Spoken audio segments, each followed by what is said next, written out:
Bonjour à tous et bienvenue dans cette vidéo où du coup je vais vous présenter les principales fonctionnalités de Yoast SEO, qui est le plugin le plus populaire pour améliorer le référencement, en tout cas configurer le référencement naturel sur un site WordPress, et je vais vous montrer les principaux réglages à faire. Avant toute chose, pourquoi Yoast SEO? C'est le plus populaire, il en existe d'autres, hein. Moi j'utilise pas mal SEO Press aussi, il existe Rank Math, plein d'autres plugins, mais nous on va se concentrer sur Yoast SEO parce que c'est le plus populaire. Première information, ne prenez pas forcément la version payante qui est à 99 euros si je dis pas de bêtises. Pourquoi? Parce que dans la plupart des cas d'utilisation, les fonctionnalités proposées ne vous seront pas utiles. Il y a quoi? Il y a le support premium dans la version premium. Il y a le fait de pouvoir rediriger, de détecter les erreurs 404. Ça, il existe un plugin gratuit. Vous pouvez aussi, par exemple, utiliser l'intelligence artificielle pour créer vos meta titles et meta descriptions. Nous, on aura plutôt tendance à les faire à la main pour que ce soit vraiment bien fait aux petits oignons. Alors, aujourd'hui dans cette vidéo, donc je vais me concentrer principalement sur deux onglets, général et réglage, mais je voulais vous montrer avant l'onglet outils et éditeur par lot ici, où vous pouvez tout simplement, je l'utilise de temps en temps, créer un nouveau titre, donc un nouveau meta title directement avec une visualisation sur tous vos articles comme ça. C'est assez pratique quand on veut en modifier plusieurs à la main à l'affilée d'affilée. Ensuite, donc, qu'est-ce que ça fait? La principale fonctionnalité de ce plugin SEO et de tous les plugins SEO, c'est que en dessous de toutes vos pages, ils vont vous rajouter un bloc qui est ici et qui vous permet de modifier facilement votre titre SEO, votre slug qui est l'URL de votre article et la méta description. Ok, donc ça c'est assez pratique parce que du coup sinon on devrait le modifier dans le code, etc. WordPress à la base n'est pas fait, n'a pas été construit pour une optimisation SEO et du coup on a besoin de cette surcouche là pour amener nos améliorations. Vous pouvez aussi prévisualiser le résultat sur mobile et sur bureau. Voilà, donc ça vous permet de voir si ça vous convient ou pas. Voilà. Ici, la pastille verte en termes de SEO et de lisibilité, on ne va pas les croire, c'est-à-dire qu'on ne va pas suivre ces recommandations. Pourquoi? Parce que les recommandations de Yoast ne sont tout simplement pas bonnes. Quand je vois par exemple qui recommande d'utiliser la voix passive, c'est absolument pas ça qui va faire que votre article va bien ou pas se positionner sur Google. Ok, ça va être la sémantique, la pertinence de votre contenu, etc. Est-ce qu'il y a des médias, est-ce que c'est varié? Mais tout ça n'est pas pris en compte. Donc vous ne faites pas de focus sur ces deux petites pastilles. Je vous en supplie, c'est pas ça qui fait que vous aurez des résultats. Ok. D'ailleurs, si on revient sur Yoast SEO dans l'onglet général, comme je vous parlais, dans la configuration initiale, donc là vous pouvez modifier par exemple l'entité de votre site, si je dis pas de bêtises, voilà, dire si vous êtes une entité ou une personne, le nom de votre site, le nom de votre entreprise, le logo, etc. Ça c'est principalement pour les rich snippets, donc les résultats enrichis pour Google. C'est pas forcément le plus important, en tout cas on va pas se concentrer dessus aujourd'hui. Sur les réglages, ici, vous pouvez désactiver ces fameuses pastilles que moi je vous conseille de faire, comme ça, ben, au moins vous n'êtes pas concentré sur quelque chose d'inutile, je pense que ça sera plus pratique et plus à l'aise, vous serez plus à l'aise dans la rédaction de vos articles. Après, vous faites comme vous voulez, mais ne suivez pas ces pastilles encore une fois. Et nous, donc là, vous avez les réglages essentiels. C'est pas ce que je vais vous montrer aujourd'hui. Aujourd'hui, je vais vous montrer que sur les différents types de pages, je vais pouvoir modifier quelque chose, et notamment, je vais pouvoir modifier si je veux afficher les résultats afficher les articles, pardon, ou les pages, ou toutes les typologies de pages WordPress dans les résultats de recherche de Google ou pas.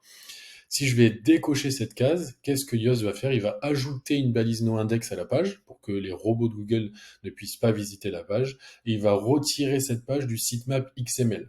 Je ne veux pas rentrer dans les détails techniques aujourd'hui, mais ça aura pour principal but d'améliorer votre crawl budget, votre budget crawl, qui est le fait que Google ne peut pas visiter tous les sites du monde entier.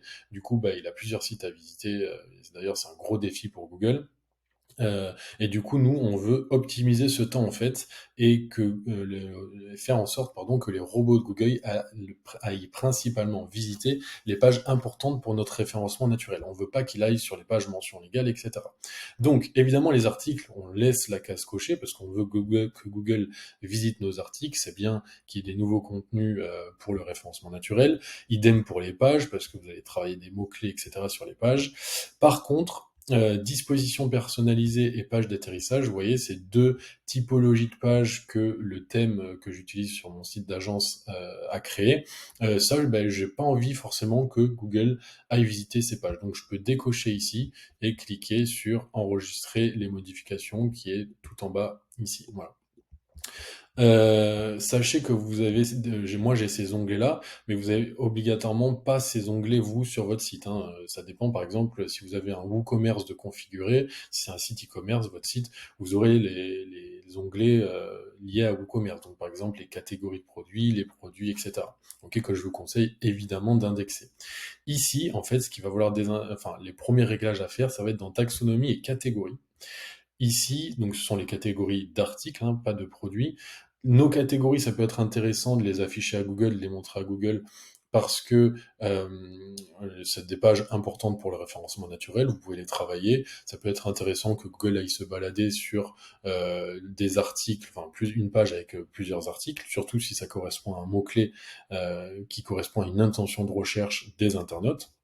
Et ici, moi, je vous conseille en revanche de désactiver ici, afficher le préfixe des catégories dans le slug. Pourquoi? Parce que en fait, qu'est-ce que ça va faire? Ça va enlever le répertoire catégorie. C'est-à-dire que quand vous allez sortir un nouvel article sur votre site, et en gros, il y aura la catégorie et le nom de votre article ensuite. Qu'est-ce qui se passe par contre ben, dans plus tard si vous voulez changer de catégorie un article, ben, vous ne pourrez pas. En tout cas, vous pourrez, mais qu'est-ce que ça va faire? Vous devrez changer donc de catégorie, donc changer d'URL, et il y aura une redirection à faire, et donc une perte de PageRank, et éventuellement un changement pour Google, ce que nous, on veut éviter. Ok. Donc je vous conseille d'enlever la catégorie dans l'URL, comme ça, c'est beaucoup plus facile et ça ne désoptimisera pas le site lorsque vous voudrez changer de catégorie si ça vous arrive. Ensuite, les étiquettes. Les étiquettes, c'est pas forcément quelque chose que je vous recommande d'utiliser à prime abord. C'est possible de les utiliser, hein, mais en général, les catégories suffisent. Donc là, moi ici, je vous déconseille d'utiliser les étiquettes et donc on peut vite s'y perdre en fait, hein. C'est possible, hein, mais ça va créer plein de nouvelles URL et tout ça. Restez simple et du coup désactivez les étiquettes dans les résultats de recherche. Et enfin, dans Avancer ici, vous pouvez optimiser le fil d'Ariane. Donc, bon, souvent, c'est possible de le faire via le thème du site. Donc, ne faites pas doublon, attention, optimisez bien soit sur Yoast, soit directement sur le thème. Et ensuite, on va enlever des résultats de recherche tous les archives qui sont créés automatiquement par WordPress. Parce que, sachez-le, WordPress à la base n'est pas fait forcément pour le SEO et du coup, enfin en tout cas n'est pas optimisé pour le SEO. Ils ont pas pensé à ça et du coup c'est pour ça que c'est important d'ajouter un plugin SEO et de désactiver toutes ces pages. Donc archives d'auteur, autrice, archives par date, archives par format. En fait, ce sont des typologies de pages où Google va rassembler, par exemple pour auteur, tous les articles écrits par un auteur. Est-ce qu'on veut que Google aille visiter ces pages? Non, parce que c'est pas intéressant. Ça correspond pas à une intention de la part des internautes. Les pages, elles peuvent être accessibles, mais pas besoin de les indexer dans Google, dans le moteur de recherche. Ok. Donc ici, on peut désactiver toutes les pages.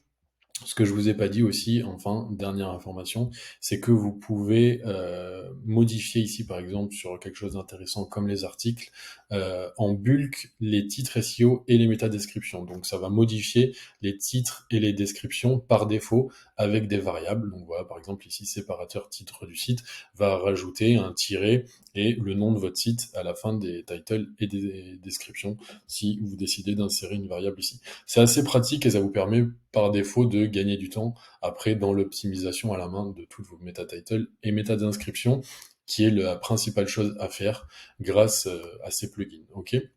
Voilà, je crois que j'ai fait le tour des principaux réglages à faire. N'hésitez pas si vous avez des questions à commenter ou à me contacter directement. À bientôt pour une autre vidéo. Au revoir.